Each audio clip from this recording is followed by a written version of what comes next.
Hoje eu gostaria de trazer para os irmãos as parábolas de Jesus que falam do fim dos fins dos tempos.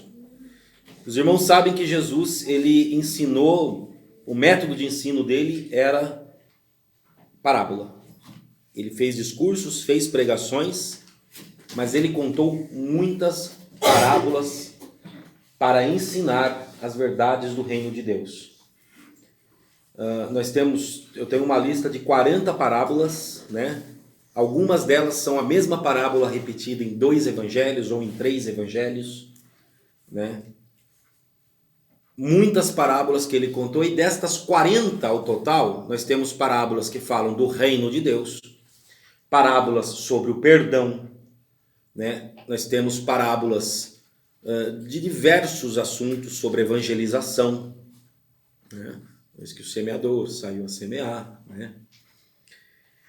Mas de todas essas 40, 10 parábolas, um quarto, 25% delas tratam sobre fim dos tempos, julgamento final e as questões relativas a este período.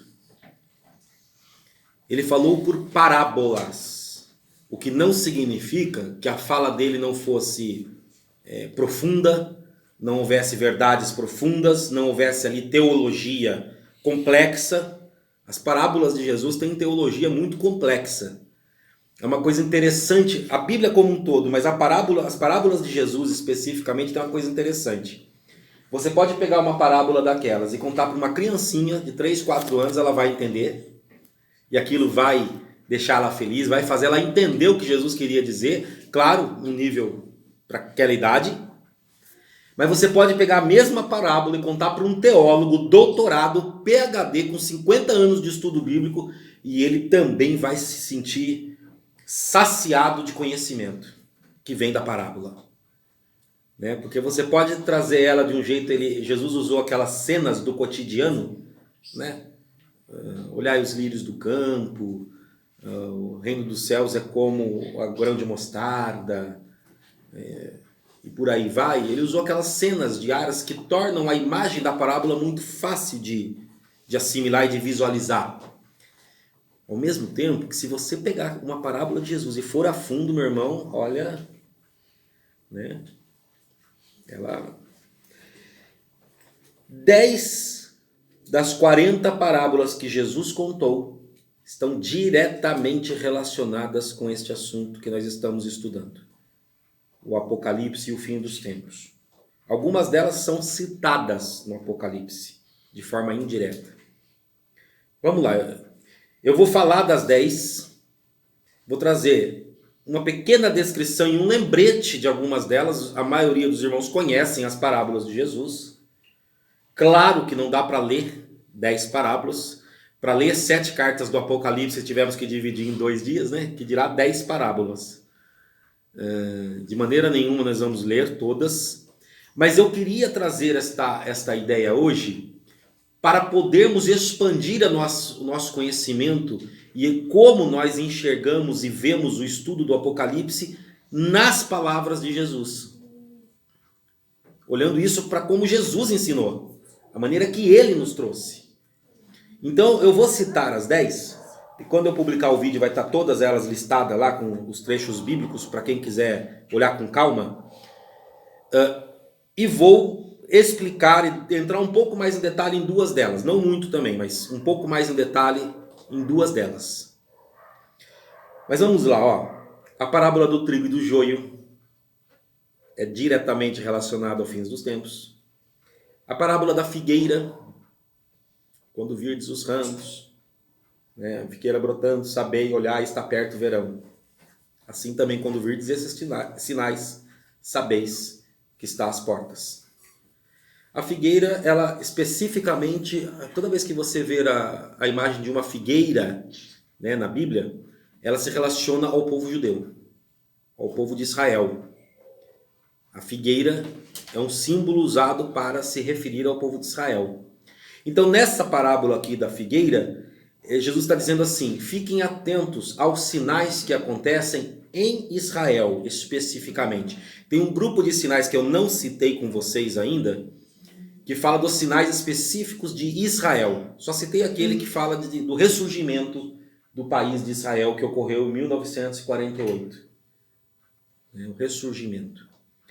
Mas a Bíblia fala de a volta da língua hebraica, rios brotando no deserto florescendo e muitas outras coisas. O próprio retorno do povo para a terra de Israel, que o povo estaria espalhado pelo mundo, como ocorreu. Nós temos duas parábolas muito parecidas, alguns até consideram a mesma, com títulos diferentes, que é a parábola do servo fiel e dos servos vigilantes. Só relembrando os irmãos, elas se repetem ali em Mateus, Lucas, em 2 trechos de Lucas e em Marcos. Ela repete 4 vezes esses 2 títulos. É aquela parábola que diz assim: o Senhor foi trabalhar e deixou os empregados cuidando, né? E um dia iria voltar. Esse senhor que foi o senhor de uma fazenda, o dono de uma fazenda que foi para uma viagem distante.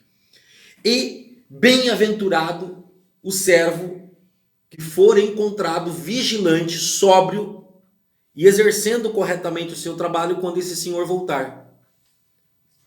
Este servo será abençoado. Mas se quando o senhor voltar, ele vê que o servo que ficou encarregado de cuidar da sua fazenda está bebendo com os empregados, está batendo nos outros funcionários, enfim, fazendo arruaça, este servo será lançado nas trevas exteriores. Olha que interessante, ele está falando de uma pessoa que foi deixada ali, uma pessoa de confiança para cuidar daquilo que era dele. Ele está falando de quem é chamado para realizar a obra. É a pessoa que foi deixada para cuidar da sua fazenda.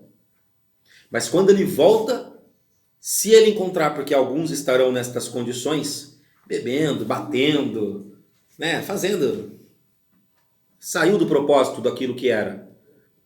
Este então será lançado nas trevas exteriores. E a parábola dá uma lição: vigiai, para que vocês sejam encontrados vigilantes e sóbrios quando o Senhor retornar. Claro, gente, ele está citando algumas situações ali, mas o que ele está falando é se encontrar aquela pessoa numa vida de pecado, numa vida fora dos objetivos que Deus tinha deixado, que aquele patrão tinha deixado.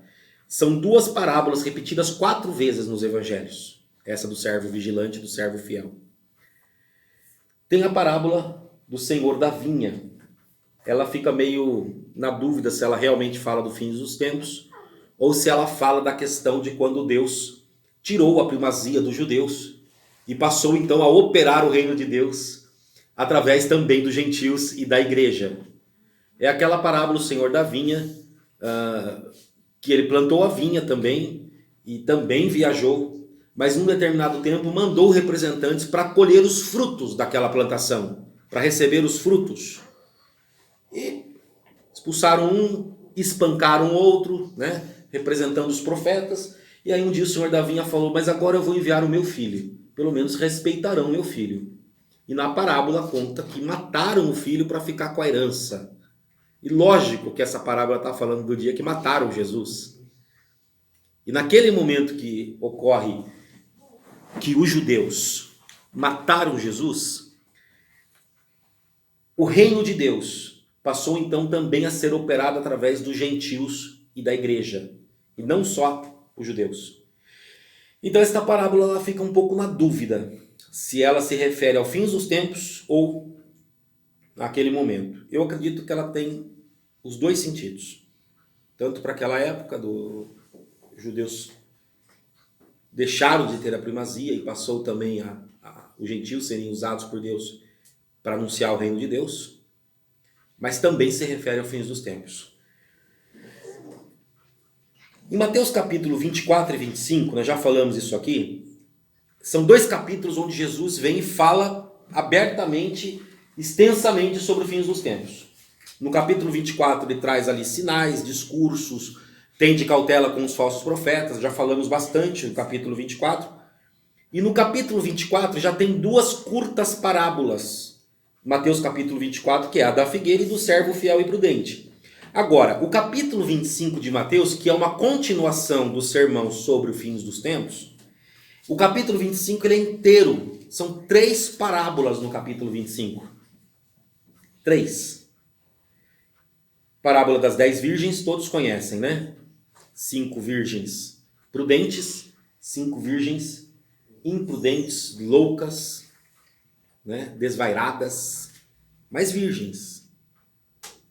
Eu quero muito que os irmãos prestem atenção para esses detalhes, irmãos. Em todas essas parábolas, ou ele fala de servos que foram deixados para cuidar da obra para ele, ou fala de virgens, ou fala de pessoas, são sempre pessoas boas. Em nenhuma parábola ele compara assim, servos e ladrões, ou servos fiéis e homicidas. Não é esta, não são estes os 2 grupos da parábola, das parábolas. São sempre 2 grupos bons. Virgens, sendo prudentes e loucas, mas virgens. Servos, vigilantes, que se mantiveram firmes e fiéis até o fim, ou que se desviaram pelo caminho, mas servos, funcionários, de confiança. Vocês estão percebendo isso? E quando ele diz assim, que olha, vai chegar um dia que 2 no campo, um vai ser levado, outro vai ser deixado, de novo, ele não está falando, vai ter 2, viu? Um trabalhador e um ladrão. Não é isso. Porque os homicidas, os ladrões, os ímpios, isso aí é óbvio que já está condenado. É óbvio que ele nem se preocupa em deixar, em esclarecer. Ele está falando para aqueles que, pensando viver uma vida reta, estão, na verdade, enganados e por causa do pecado sendo enganados e vivendo uma vida que vai levar para a condenação. Os servos, sejam eles fiéis ou que se desviaram, são alertados. Olha, cuidado, fica atento, vigia. Vigia. As 10 virgens está ali falando, olha, são 10. 5 prudentes e 5 loucas. 5 dessas virgens tinham óleo reserva. As outras 5 não. Irmãos, o óleo, ele é símbolo de quem? Ele simboliza quem? Ele simboliza o Espírito Santo. A água também é outro símbolo do Espírito Santo. Sabe qual que era o papel do óleo? Óleo mesmo, na época, a unção? Você tem na Bíblia um versículo que fala, olha, eles não passaram óleo nas feridas para amolecer as feridas. O óleo tem uma função de cura. Que as pessoas acostumam a trazer da Bíblia só um lado e não traz o outro lado, que vai gerando cada dia mais crentes que vão criando uma imagem deturpada de quem é Deus. Né? As pessoas não entendem o amor, por exemplo, como um amor de correção e de exortação e de admoestação. As pessoas associam o amor a fulano me ama porque faz tudo o que eu quero. E isso não só na relação com Deus, na relação entre pessoas. Não, fulano me ama porque me trata do jeito que eu quero. Não do jeito que eu preciso, ou do jeito que seria interessante para... Ou como diz Jesus um dia assim, olha, um cego guiando outro cego. Faz o que o fulano quer, só para atender suas vontades, mas no fim das contas vão cair no buraco os 2 juntos. Um cego guiando outro cego. E essa imagem da Bíblia, né, que muitas vezes só olha um lado e esquece do outro, vai criando uma imagem de um Deus estranho ao Deus da Bíblia. Um Deus que não é o Deus que está na Bíblia. As 10 virgens, lembrando, voltando aqui, eram virgens. Ele não fala de 5 virgens e 5 prostitutas. Lembre-se disso, irmãos, nessas parábolas. São servos, trabalhadores, uns fiéis e outros infiéis. Mas são servos, não são alguns servos e outros vagabundos, preguiçosos. Ele está lidando aqui com o povo dele. Em todas essas parábolas. E o povo dele tem que estar vigilante. O povo dele. Ou aquele, pelo menos, que tem o desejo de ser dele. Mas que tem que entender que para ser dele, não basta ter um crachá de igreja. Temos no capítulo 25 de Mateus a parábola das 10 virgens dos talentos e a parábola da separação das ovelhas e dos bodes. As 3 parábolas do capítulo 25. A dos talentos é aquela que deu 1 talento para um, 2 talentos para o outro, 5 talentos para o outro. Se distanciou, de novo, saiu, né? Jesus Cristo subiu aos céus, deixou o Espírito Santo, mas ele foi, voltou depois, ou seja, ele voltará, essas parábolas todas, saiu, voltará para acertar contas. E perguntou para o primeiro, quantos talentos você ganhou? O que tinha 5. Eu tinha 5, angariei, trabalhei com aqueles 5 e multipliquei. Tenho mais 5 agora. Muito bom, servo bom e fiel. Interessante, ele exigia que fosse Um parênteses aqui agora, uma paradinha, meus queridos. Às vezes a gente não... Falta um pouco de coisa prática, né? Como é que eu multiplico um talento ou um dom? Vamos pensar num dom espiritual que Deus me deu, que Deus te deu. Como é que eu multiplico? De que forma eu posso, de 5, fazer mais 5? O que é multiplicar o talento? Mas espera aí, a Bíblia não diz que são todos os crentes que têm que evangelizar? São. Você, eu, todos temos o dever, a obrigação de evangelizar. Mas ele recebeu do Senhor da Seara um talento específico nessa área. Por esse específico que ele recebeu, quando voltar vai ser cobrado. Todos os outros têm o dever de evangelizar de uma forma geral. Mas ele vai ser cobrado daquele específico que ele recebeu. Eu estou falando, estou dando o seu exemplo, meu irmão. Mas todos nós temos nossos talentos e vai cair com todo mundo aqui. Todos temos o dom ou a tarefa, a obrigação de evangelizar, falar de Jesus para um, para outro. Todos temos a função de ensinar, tá? Pode ser que vocês não estejam na frente de uma igreja ensinando, mas para o seu colega de trabalho, para o seu amigo que não conhece a Bíblia, você tem a tarefa de, se ele te fizer uma pergunta, você estar preparado para abrir a Bíblia e falar ali 2, 3 versículos, alguns capítulos e explicar algumas coisas para ele. Pode ser que você não seja escolhido para essa área específica de uma forma mais intensa e não vai ser cobrado nisso. Mas todos devem ensinar. Dom de cura. Todos. Marcos capítulo 16. Todos os que crerem imporão as mãos e curarão. Mas algumas pessoas receberam especificamente dons de cura. A parábola dos talentos diz de receber 1 talento, 2 talentos, 5 talentos. Qual vai ser cobrado? São esses que receberam de forma específica. Para eu entender o que significa enterrar o meu talento, não multiplicar, entendam uma coisa, irmãos. De novo, assim como as 10 virgens não eram prostitutas e virgens, eram virgens. Assim como os servos eram servos de confiança, uns permaneceram fiéis, outros não. Aqui também nós temos 3 pessoas que receberam talentos. E no acerto de contas, nenhum deles roubou o talento. Aquele último lá que tinha 1 talento só, foi falado que ele roubou o talento? Ele perdeu o talento que ele recebeu? Ele jogou fora o talento? Ele guardou, né? Qual o erro dele? Não multiplicou. Ele não roubou, não deu para outro. Ele devolveu o mesmo talento que recebeu. Mas ele foi lançado, Mateus capítulo 25, nas trevas exteriores, pela falta de não ter multiplicado. Então, nós chegamos à conclusão por aí que o mestre espera e exige que nós multipliquemos o nosso talento. Simplesmente receber e ficar com a gente não serve. Qual que é a forma de multiplicar? Vamos lá.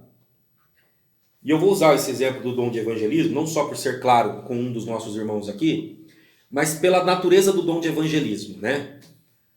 Quando eu evangelizo uma pessoa, eu consigo o que para o reino de Deus através do evangelismo? Uma alma para o reino de Deus. É essa a multiplicação do talento de evangelista? Do dom de evangelista? Eu conseguir almas para o reino de Deus é a multiplicação? Acho que sim. Não. Eu estar ensinando vocês aqui é a multiplicação do talento de ensino? Do dom de ensino? Não. É o objetivo dele. É o objetivo final. Ele se cumpre ali. Ou seja, eu recebi o talento e usei, eu tenho o talento, está aqui, mas eu não multipliquei. Quem é evangelista vai multiplicar os talentos, ele vai cumprir a tarefa de evangelista, quando ele gerar outros evangelistas a partir dele. Os discípulos de um evangelista são evangelistas. Os discípulos de um professor que ensina são professores.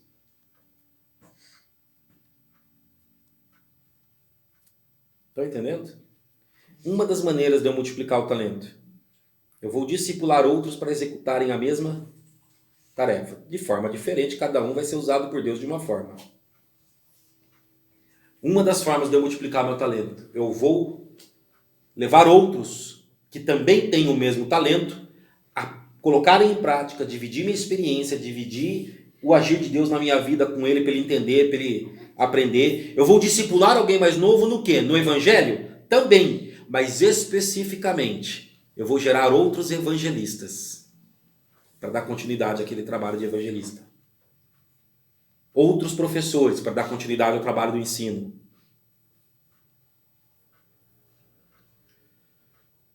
Essa é uma maneira de eu multiplicar. Outra maneira que eu tenho de multiplicar o meu talento é multiplicar a qualidade do meu talento. Se eu sou, vamos pegar um outro exemplo agora que fica mais fácil de entender. Se eu eu recebi de Deus o dom para cantar, louvar e tocar, eu tenho por obrigação me aperfeiçoar, fazer um curso de canto, um curso de instrumento e não ficar só com o que eu recebi da parte de Deus. Deus me deu um talento, tocar, cantar, Deus me deu.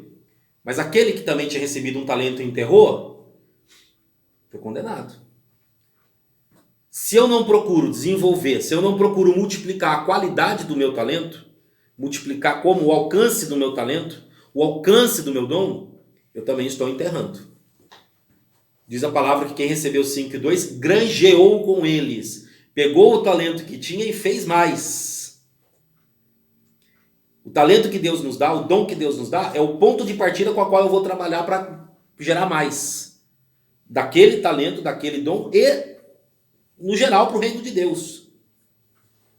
É o ponto de... Deus não te manda fazer uma obra com nada na mão. Ó, se vira, faz aí alguma coisa para o meu reino e não te dá nada na mão. Ele não faz isso. Ele te dá algo na mão.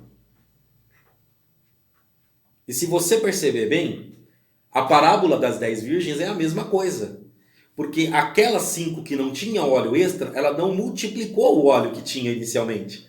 Ela talvez tinha recebido ali uma porçãozinha de óleo e vamos embora com esse. Não se preocupou em buscar mais óleo. Assim como aquele que tem um dom e recebe de Deus e não se preocupa em desenvolver, em aperfeiçoar, em melhorar o seu dom. A parábola dos talentos fala de um acerto de contas no fim dos tempos. O que você fez com o que Deus te deu? Em todos os sentidos. No mesmo capítulo 25 ainda conta a parábola das ovelhas e dos bodes. Porque vai chegar um dia, ele reunirá a todos, colocará as ovelhas à sua direita e dirá: vinde benditos de meu Pai. Tive sede, me desse de beber, tive fome, me desse de comer. Todos conhecem esse trecho. Mas Senhor, quando foi que te vimos desse jeito? Quando fizeram, andando pelo mundo, fizeram isso para as pessoas. Quando isso foi feito na vida de vocês no dia a dia. Puxa, não sabia. Estava fazendo e não sabia. Pegar o da esquerda e falar: apartai-vos de mim, malditos, os bodes. Quando que nós deixamos de te atender? Quando que o Senhor pediu alguma coisa e eu não fiz? Quando qualquer pessoa que precisou, vocês não auxiliaram. Também tá, só que ali, a parábola das 10 virgens, por exemplo, ela fala do momento do arrebatamento. Ela fala do arrebatamento das 10 virgens. O noivo chegou, abriu a porta, quem tinha óleo entrou, as 5, as outras ficaram para fora e não puderam entrar. Arrebatamento. A parábola dos talentos e a parábola da separação dos bodes das ovelhas já fala do juízo final. Elas já falam do momento seguinte, quando ele vem julgar e acertar contas com todos.